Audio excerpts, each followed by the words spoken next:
to welcome our talk facilitators today, Dr. Karen Pearlman and Dr. Richard James Allen. They both are leading figures in the development of screen dance, authors, award-winning filmmakers, and artistic directors of the physical TV company. We at No Box Dance have been long-time appreciators of the physical TV company's work with dance and film. A fun fact that we were talking with them a little bit before this is our admiration for the physical TV company began back in 2018 when the film Digital Afterlives screened at the Dallas Dance Film Festival. Prior to the independent No Box Dance Film Festival, Yejin and I curated and served as creative collaborators for the Dallas Dance Film Festival in partnership with the Dance Council of North Texas. Additionally, their film, I Want to Make a Film About Women, is an official selection for this year's festival. I Want to Make a Film About Women is a queer speculative documentary love letter to Russian constructivist women. For those who aren't familiar, be sure to check out all they do by visiting their spotlight on our website, which we'll post in the chat. Their contributions to the field of dance and film are ever expanding and far-reaching, and we couldn't think of a better way to launch the fest. With that, please welcome Dr. Karen Pearlman and Dr. Richard James Allen for their talk, Cutting Rhythms, a conversation about editing and choreography. Welcome, welcome. Thank you. Thank you very much, thank you. Can you start us off by telling us a little bit about yourselves? And then I'll just pass it off to you. Well, first of all, I want to say thank you very much for having us. And we're speaking to you from the Gadigal lands of the Eora Nation here in Sydney. Just over there is the Opera House. Can't see it, unfortunately, because of the windows. Yeah, look, it's really an honor to be here. Karen and I have been working in screen dance, video dance, dance film, dance on screen, all those different words that have moving images that have been played around with this area for many, many years. And when we first started, I think there was only like one festival, which was the Dance on Camera Festival in New York. And then there was the IMZ Dance Screen, was big thing tied into European television. But it's really, I mean, it's been a fascinating journey to watch from, you know, for me, watching over the sort of peering into the room where Most Cunningham was editing Birds at the Cunningham studio, right through to today, where it's so much more accessible for everybody to have a camera and an editing system on their computer. So it's been quite a journey. I'm not going to spend too much time on that because the main focus of this is going to be editing as choreography, which is Karen's superpower, as I mentioned before. But I guess I'd just say that for us, you know, there are many reasons why I think we fell in love with dance on screen. We did a lot of work, a lot of touring as a live company. We danced with other people. We had our own company called That Was Fast. We toured all around the world.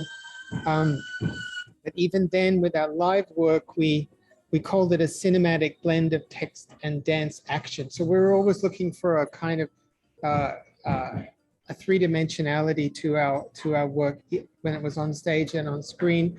I think that we've found that the possibilities of the cinematic language in conjunction with dance gives us a chance to work in a very sort of rich and broad way with ideas and content and meaning.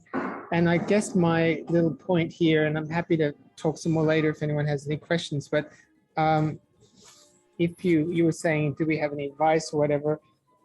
I think to me that the word that I throw out to people is coherence. Coherence. What is your idea? What is your screen dance idea? And how is it developed through all the elements of dance and every aspect of the cinematic process? And I think that's been, you know, kind of a hallmark of what we've tried to achieve, is to come up with ideas that were uniquely suited to dance on screen, and often tying into the history of dance on screen and the history of cinema and the history of dance, and then seeing how those ideas can be worked through the literal material processes of creating dance on screen. And that goes right back to the idea and the script and the choreography and the cinematography and the design, the editing, the music, the sound design, the grading, even the titles, but to create a complete object. So that's what I have to say on the subject. I think I'm going to handball to Karen, who will tell you what her thoughts about editing as choreography. Thank you. Thanks, Rich. And thanks, Marthea, Eugene, and Raina, and everybody at NoBox. We are, as Richard said, really delighted to be here and to be part of this incredibly impressive and ambitious initiative of having a tri-continental festival all be live. Well done. And like Richard, I also acknowledge and pay my respects to the Gadigal people of the Eora Nation, from whose land, unceded land, we are speaking to you today. And pay my respects to elders past, present, and emerging.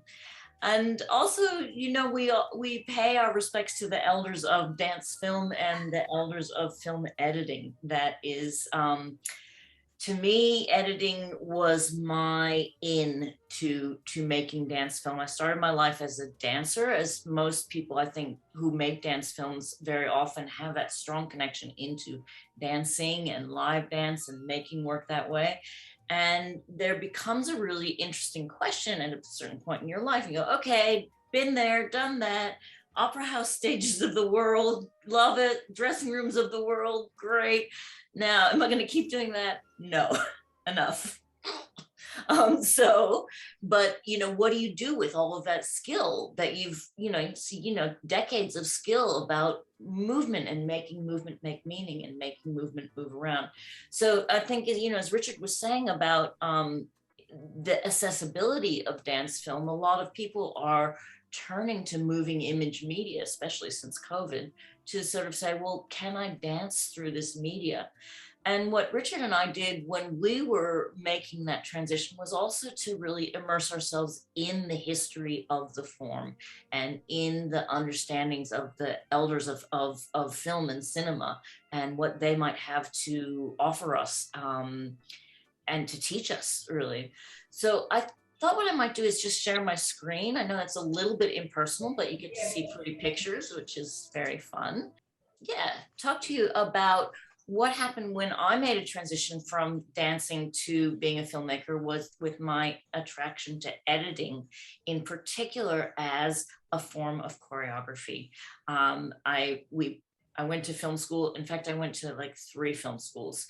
And because I had little kids when I got out of all these film schools, it wasn't really feasible for me to just go and start my life again and be an apprentice and, work for no money and all that kind of stuff. So I turned myself towards teaching and writing.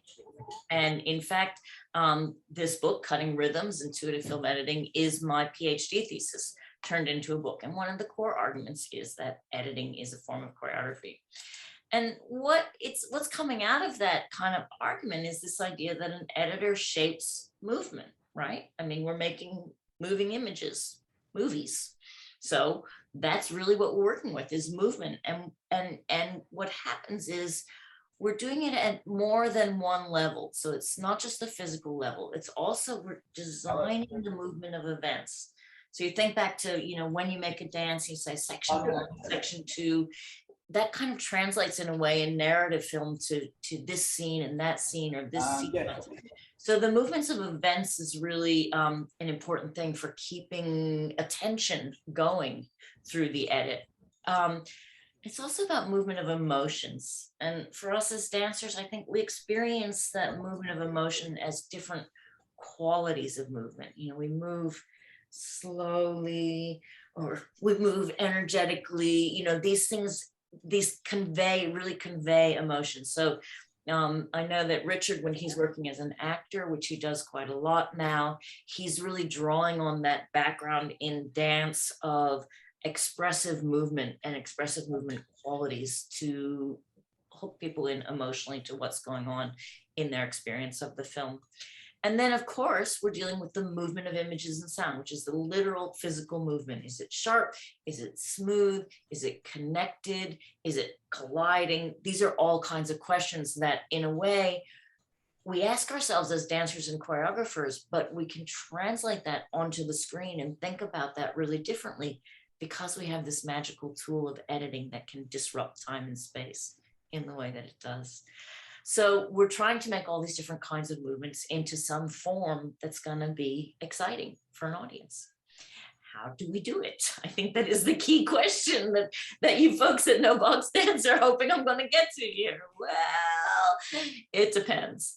But the thing is, like dancers and choreographers, an editor can use time, space, and movement in any number of creative ways. But I really want to emphasize time, space, and movement. These are dance properties, right? This is what we have in dance. This is what we have in film too, right? So what we do is we manipulate them to generate physically, emotionally, and narratively expressive sequences. But when we're actually in that editing process, just like dancers, we're thinking in movement. And this to me is like the key thing. How can you know, people often say to me, but you know, editing is just sitting still and dancing is so lively. How do you move from, you know, all that jumping around to just sitting still? And I'm like, no, I'm still dancing. I'm still feeling with that movement in the edit. I'm still making it feel right in exactly the same way that a dancer would do or a choreographer would do. I'm thinking in movement. So I'm really, you know, there's a whole book about that, and I'm really, there it is, that's the book. And I'm really happy to take a lot of questions, whatever you want to know about movement of events, emotions, images, and sound, and so forth. But I thought it might be useful to just give a tiny little bit of history and use that to allied into, I want to make a film about women and the dance sequence that's in there. One thing to, thanks for that little plug for the book there, Martha. Very cute. All right, in the chat, folks. One thing I really need to say about this idea that we're thinking in movement is that I didn't invent it. Okay, it goes way back to the origins of film editing. This is a picture of Sergei Eisenstein, who you will know if you've ever studied any film, is the father of editing. I have a whole lot to say about that as well, but I'm going to skip all of that and just say that there was a really creative and energetic moment in the Soviet Union between about 1920 and 1930, where they were inventing editing as a form of choreography, inventing the idea that editing could even be an art form, that it could have expressive properties. And Sergei Eisenstein calls this idea sensuous thinking, right? He's thinking with his body, he's thinking with feelings, and that's what we're doing in the edit. I have a lot more to say about the specific techniques of thinking that way, but I also would really say to, you know, any dancers or choreographers listening in, do that. It's not really in like a sit and analyze kind of process or a kind of mathematical process. It's really about developing your technique and capacities to think with movement and make expressive movement phrases through the movement of the shots that you have. So sensuous thinking. And this is a little case study. And as it happens, you know, the films I've been making lately are all about the women who were working in the Soviet montage era. So Sergei Eisenstein is well known to lots of people. Dziga Vertov is well known. You know, Kuleshov, everyone in editing always talks about the Kuleshov effect and so on. So I'm like, hello, the editors were actually women. You don't know any of their names.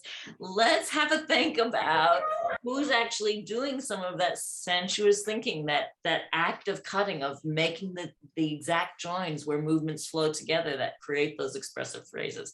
So I've been making a series of films, and Richard has produced them and acted in most of them. Thank you, Richard. That look at these constructivist women, the women who were in there making things and what they were doing.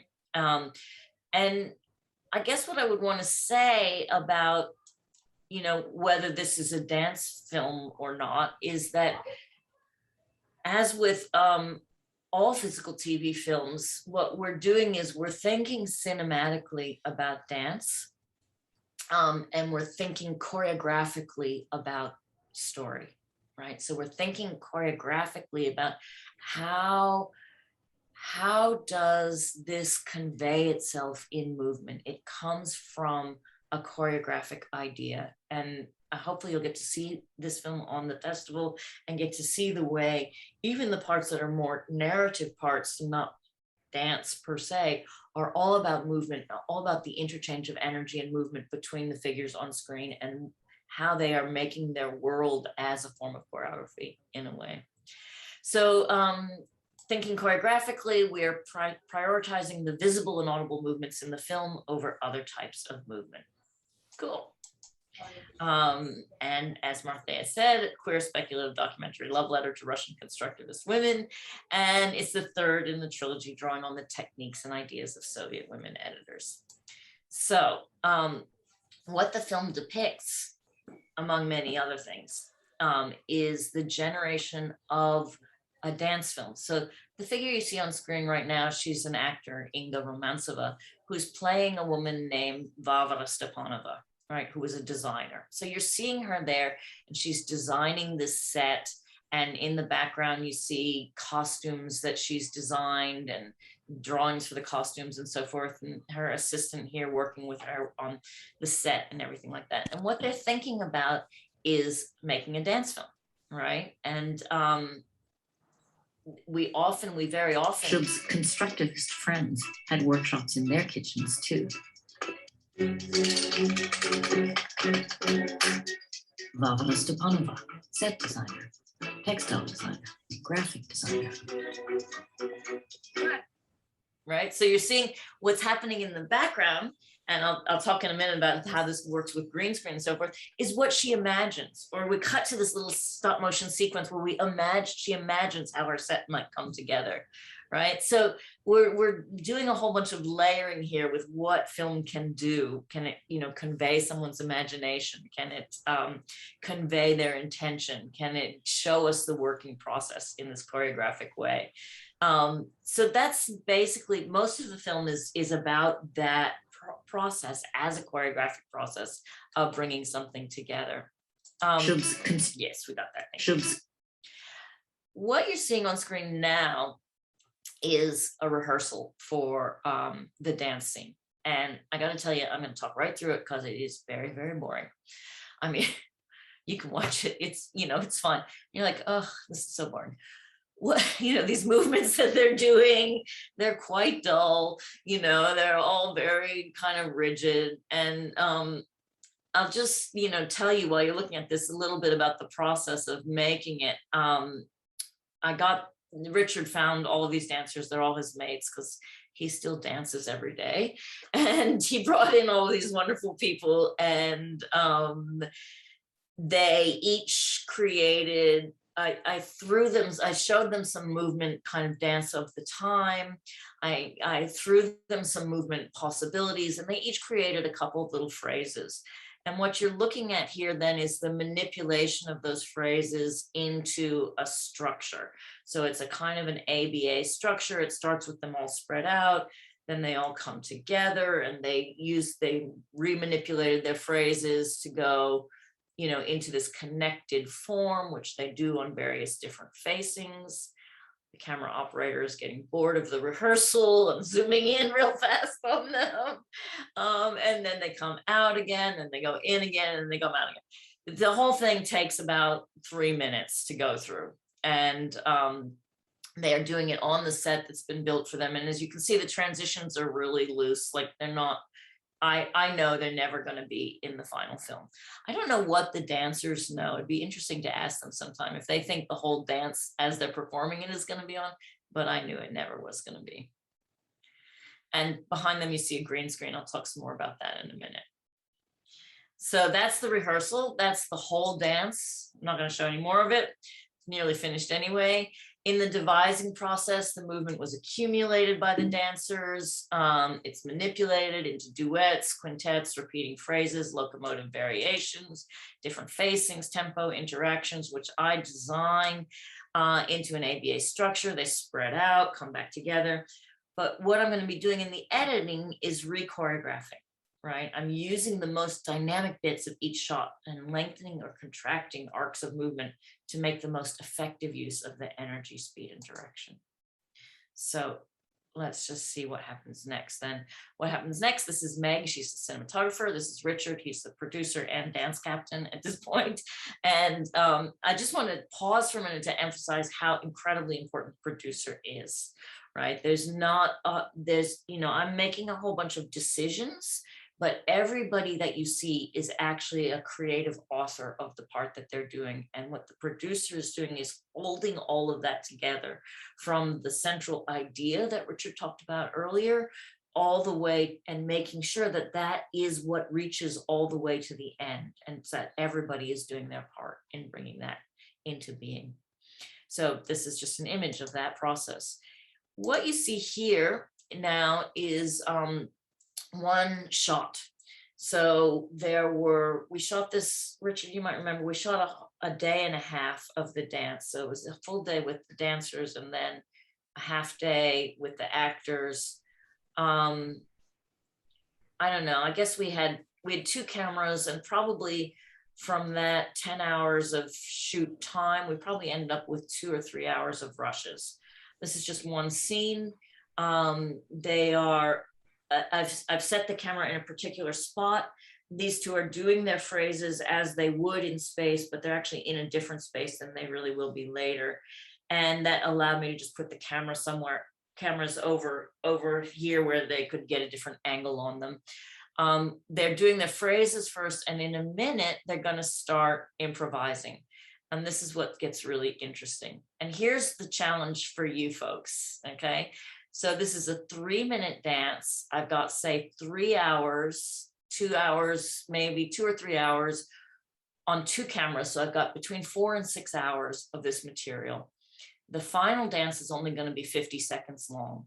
Your job is to choose which 20 frames from that shot should I use. I won't show it to you again, but that's basically just describing what we're working with here. I've got, 6 hours of material. I'm really only going to use a little bit less than a second from each, not even from each shot. There's some shots that don't make it in. And I thought what I would do now is just show you a couple of edits. I think this one might have made it into the final thing. I wanted to show it to you because this is what we call a match cut. So you've already heard me say that I'm going to re-choreograph in the edit. One of the techniques that I have for re-choreographing is one that respects what really happens by doing what we call a match cut. So it's a match on action. And you'll see, if you watch Clementine up the front, she presses downward and then she shifts her hands to her left, your right, and she does that twice. And I've cut on the second one. And a couple of things about that thing. Where I've cut is where the impulse begins for the next dynamic move of the phrase. So that's a really useful idea for joining movement, is get it right as that impulse begins and it flows. It takes a while for your eye even to see that there is a cut there because the movement matches. We call that seamless cutting. It's also known as continuity cutting, match cutting. It's a great trick. And I'm pretty sure this edit actually ended up in the final one. I'll show it to you in a minute. You can see if you see it or not. I want to show you one now that didn't make it in. And I have to say, I'm showing it to you because I love this edit. This is my favorite kind of editing in the world. So you remember I said what you want to do is get the beginning of the impulse of the action and follow its direction. And we do that in continuity, and it looks like the single movement is moving seamlessly. What's happening here is I'm doing a fake continuity edit. And what I've got is Billy's gesture upward, followed by Clarissa's gesture upward, right? And it looks like it's one movement going up, and it feels like it's one movement going up, but that has nothing to do with each other, actually. And if you look really closely, you see Clarissa's actually in this shape just before I cut to her. So there's no way she could be in that shape. But if you don't look really closely, it feels like it's going boom, boom, right? Like that. And I love that kind of cutting. And I actually find this to be a really satisfying kind of a micro phrase of movement, bum, bum, the way they do that. But I couldn't fit it into the final edit. So I got to show it to you today. But this is, this is a technique, and it's one that you might enjoy playing around with. It's essentially you're re-choreographing, you're inventing dynamic phrases, bum, bum, like that. And they can be really beautiful in your edit. This last example I'll show you before we go to the real thing, I think this is the last one, is something else that didn't make it in. And I wanted to kind of look at it and say why it didn't make it in. And it's because for the particular aesthetic of this dance that I was creating, which is very hard-edged and dynamic in a quite percussive way, this sequence is too tangled, right? It's too curving. It's super interesting to watch, but it isn't right for this dance. And that's something that you might want to think about a little bit when you're shaping dance phrases, right? It's just hard to see where's the focus of that movement, which direction does the movement energy go in? And while that sense of it being tangled is quite cool, it's not right for this particular one. And there's a little note here in my PowerPoint. I'll just say, one of the techniques that I'm doing a lot when I'm editing is kind of this singing thing. I'm really not a good singer, so please don't ask me to sing for you. But it's like in the cut that I felt really works, I'm constantly going, pum, pum, right? Whereas this, I'm going like, I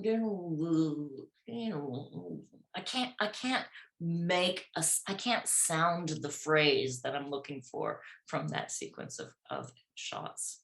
So singing the edit, recommended technique, go for it. If you can sing it, we can feel it as an audience. We will feel the same embodied rhythm that you're feeling as you're watching. So it's a way of kind of measuring how the movement might feel to your audience. So finally, then we come to, not quite finally, edit takes about, I don't know, weeks, a few weeks, get that 6 hours or so down to 50 seconds. Then over the course of the whole film, there were over 200 shots that went to visual effects, composited, and titles were created. There was sound, so we layering in a lot of breathing, stomping, clapping, reel spinning, voiceover recording, editing and placement, all that's going on here. There's music. I'm having conversations with the composer over time. I don't actually cut with music. I give her the visual music and she's got to respond to it with music, but we're doing a back and forth process to get there together. There's something called color correction or grading, which is a very specialist process. It took a long time in this film because there were so many visual effects that had to be composited in. And then there's sound mixing, which also took about a week, I guess. Is that right, Richard? Something like that. In multiple tracks of sound effects, atmospheres, voices, and music. And again, I'm pointing back to the producer here who's keeping all of this going. As a director, I'm very inside of it. I'm making the decisions moment to moment, and somebody's got to be out there making the big picture. Did you have anything to say on that, Richard? Well, I just was going to say that I think both this and your other point about creating something really cool that's all wrapped up in itself, that's just great, but doesn't fit, they relate back to that idea I said of coherence. It's just like, yes, it's great, but it doesn't fit your central concept. So it has to go, which is sometimes sad. And yeah, I think all these things are examples of that. I guess an idea that, when video dance started, everyone, or dance for the camera, everyone was just thinking it was a camera person and a dancer, which of course is a fundamental part of it. But But if you embrace, if you study, as we did, the history of dance and history of cinema as well as dance and the tradition of cinema, you see there are many, many other layers to what it takes to create a complete cinematic experience. And we've tried to explore those and use those in our films. And that's why we have all these other layers way, way beyond a dancer in the studio with a camera. Cool. So yeah, so and just, you know, in terms of director editor relationships or choreographer director editor, quite often it's the editor's job to I hope this isn't offensive to anyone, but the expression we use is kill your babies or kill your darlings, things that you love that don't make it in. In this case, because I'm director, choreographer, editor, I'm really relying on Richard and a couple of other people who are dramaturgs for the thing to give me that hard bad news. Got to kill those darlings. You know, they don't make it in. So yeah. Whoop. So this is what you're about to see then is the final dance sequence that was created out of all of this. It nestles into a larger story, which I alluded to earlier, that you'll have to watch the whole film to get the whole story of where it comes from. But it's 50 seconds long. It's been through met a lot. I just tried to give you a sense of all the things that it's been through, so I won't cover all those, but don't blink because you'll miss it. Here we go.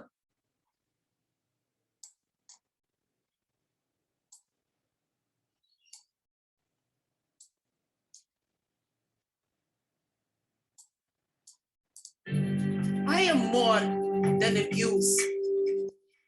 I work.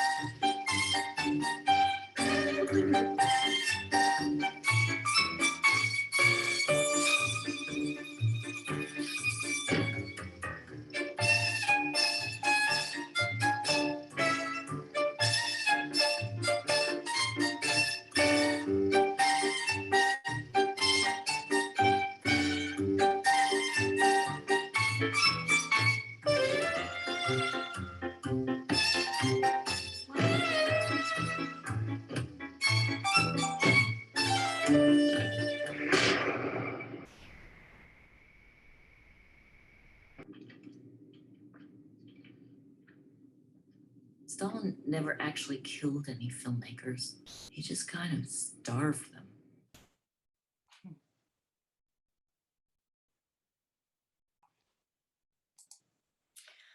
So there you go, folks. All that work. And I wish I could tell you the rest of the story about Stalin and the actors and what they're doing there, but I think that at this point we don't really have time for all of that. But do go to the festival or stream it online or head down to Seoul or Dallas or wherever you can get to and see the film. And if you have any questions at this point, Richard and I would be delighted to hear from you.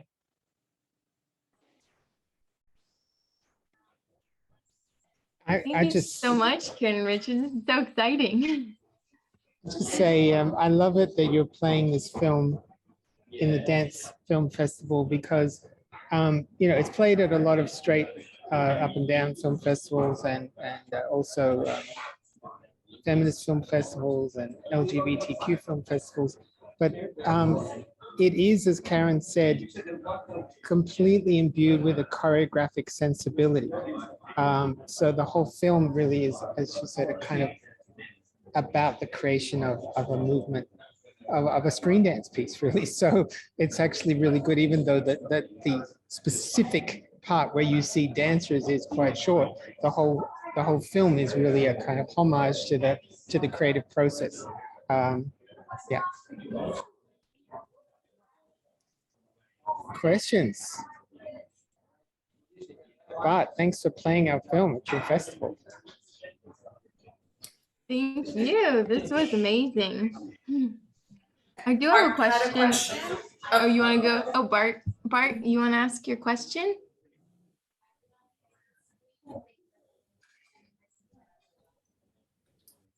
Sorry, I was muted. I'm good. I'm just watching. So thank you. Go on. Thanks, Bart. I did have a question. You guys talked about this kind of, you said, Karen, you talked about like singing, and Richard, you mentioned this is kind of like the coherence test. I'm wondering if you could give us an example of one of those kill the darling moments from I Want to Make a Film About Women, so we could have a better kind of sense of what that looks like and what kind of conversation happened. I think that probably we'd be looking at, well, I mean, there was within the dance sequence, there was, a 90-second version, an 80-second version, a 70-second version. I mean, you gotta kind of keep clawing it away to give it. And the other, and one of the reasons that we're doing that is not, I'll tell you what I did.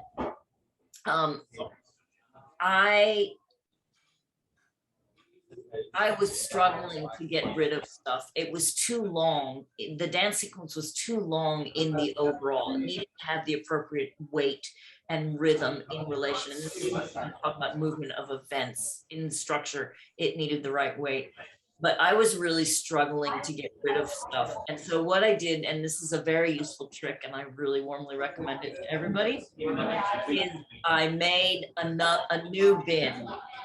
And I put in all of the stuff that I love that wasn't sustainable inside the dance. And I said, I'm going to make another dance film out of this. I'm going to make a new dance film. It's going to be a 3-minute dance film. It's going to be called The Future of Work. Good title, hey? and I've got that, and I can still go back to that. I probably never will, but it's a safety blanket for me. It's a way of going, don't worry, Karen, you're not really killing them. You're just putting them over there. You'll come back to them. I hope I do someday, but I don't know. One thing I know is I remember Karen's often said, if you take something out, you virtually never miss it. And I think, yeah, it is, look, it's sad sometimes, there's great stuff, but you have to approach it with kind of a largesse at the beginning, and to bring in as many resources and to make something really big, but then and have an openness. And I think that's part of the whole development of ideas as well, is to be really open and open and open and let things come in and let things evolve and listen to your deepest inner voice and really open. But when it comes to editing, it's back the other way. It's down and down and down and down. So you're refining to the to the absolute frame, to the absolute flicker, to absolute sound. It's like, in the end, every single aspect of it has to be completely in the right place, and it's sort of at an almost pointillistic level, and that's a journey. But if you do that, then hopefully you've sort of compressed all those rich, broad ideas you had at the beginning into something really powerful and concrete.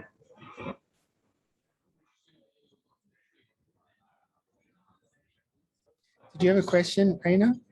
Yes, I do. I've been dying to ask this question because, I will be sharing this with our community, and something that I'm very curious about, since we're all kind of really exploring what dance film is and how it could be interpreted by multiple people. And I think your film is just so greatly developed, structured, crafted, that I'm really interested in what was the collaboration process like, and what advice you might have for those who are new to collaboration, specifically when speaking for a dance film for that type of production.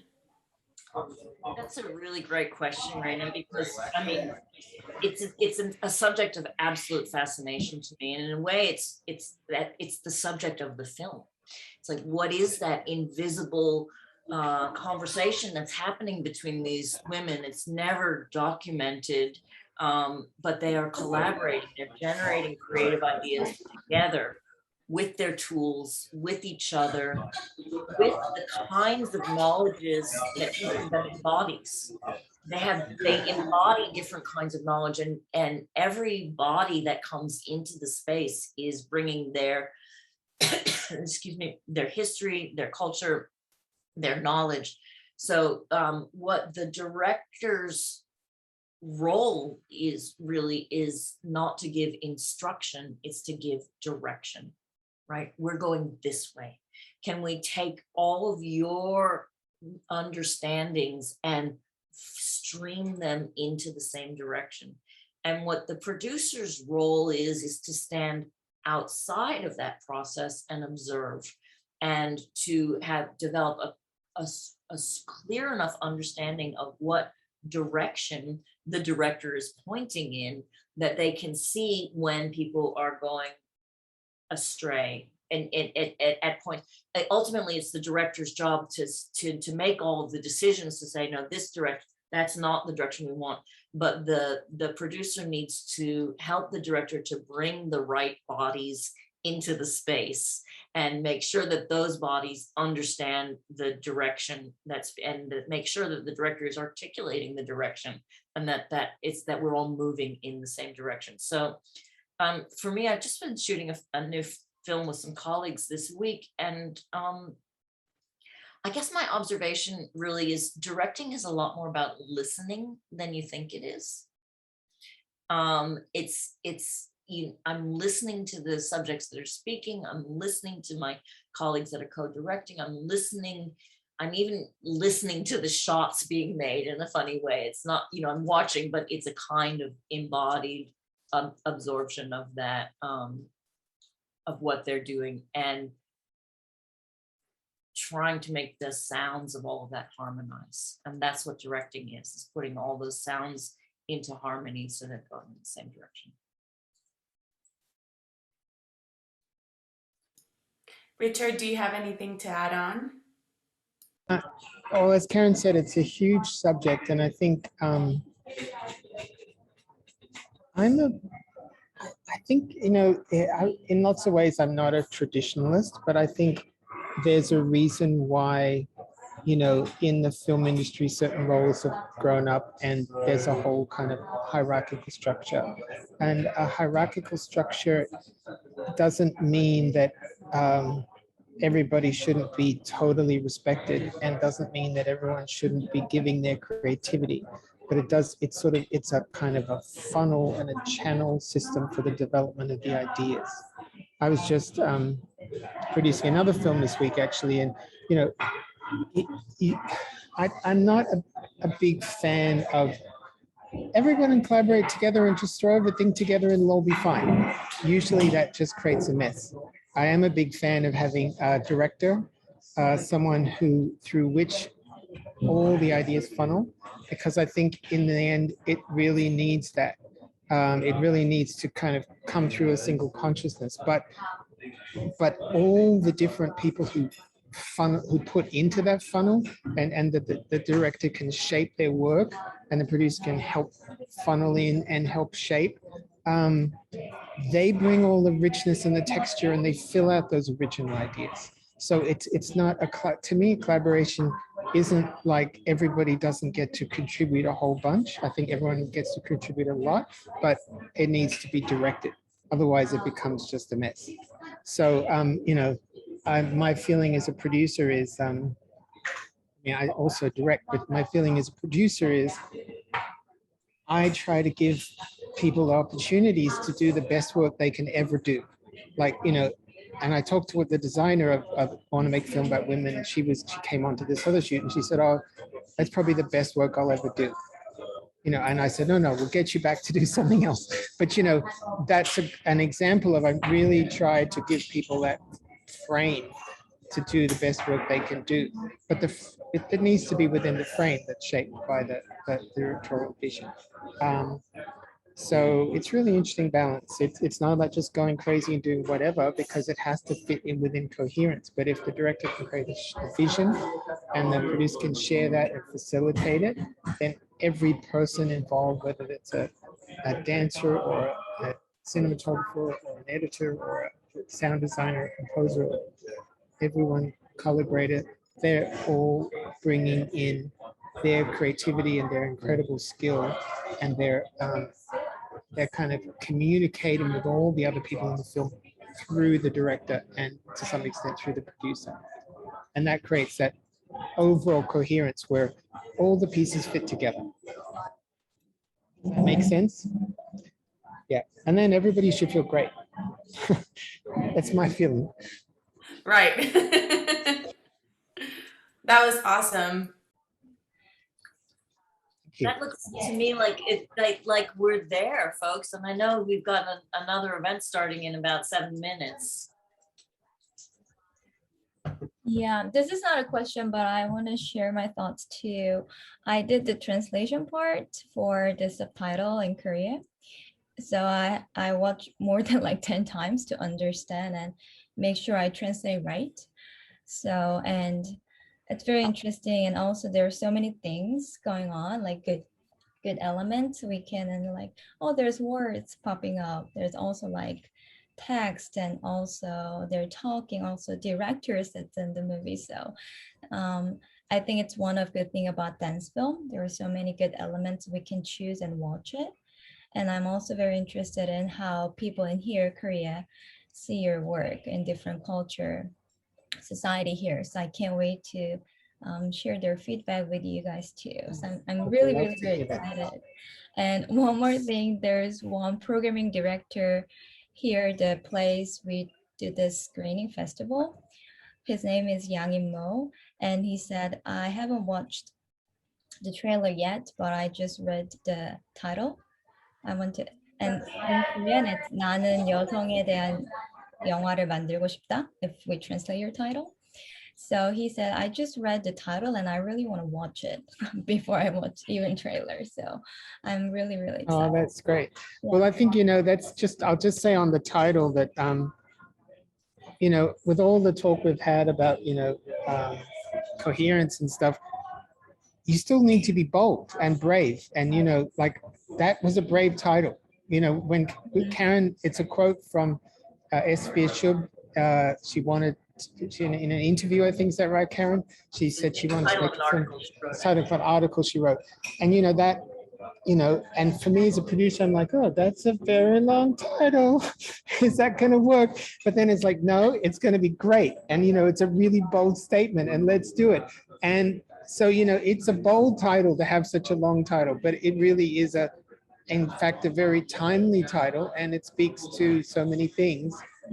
So I guess I would just say all the thinking about technique of coherence and learning the tools, those are tools so that you can do worthwhile things. And I think one of the things that's very exciting about the direction that Screen Dance is taking now is it's starting, as I was speaking with Douglas Rosenberg, one of the other people who's been a big theorist in this field, it's starting finally to move away from the question of what is screen dance, or what is dance film, what is, that's been a long, endless debate, towards, hey, let's use this and for discussing, exploring important ideas and themes. And I think that I want to make a film about women explores something incredibly important, which is the understood role that women have played in the development of the cinematic medium. And, that's just, that's something that needs to change, and we're all going to grow enormously from exploring that idea. So, yes, thank you. Hey, thank you. Thank you both for kicking off the festival and just for sharing your brilliance with us. Honestly, we would probably love to have you back on our podcast, because I feel like we could just keep talking with you both and learning for like hours and hours and hours. Yes. But we want to respect your time. So thank you both so much. Make sure you check out the Physical TV company and support the amazing work that Karen and Richard are doing. And you'll see their film at the festival. So thank you both so much. Thank you. Thank you all. Thank you. Thank you to all our listeners. Thank you.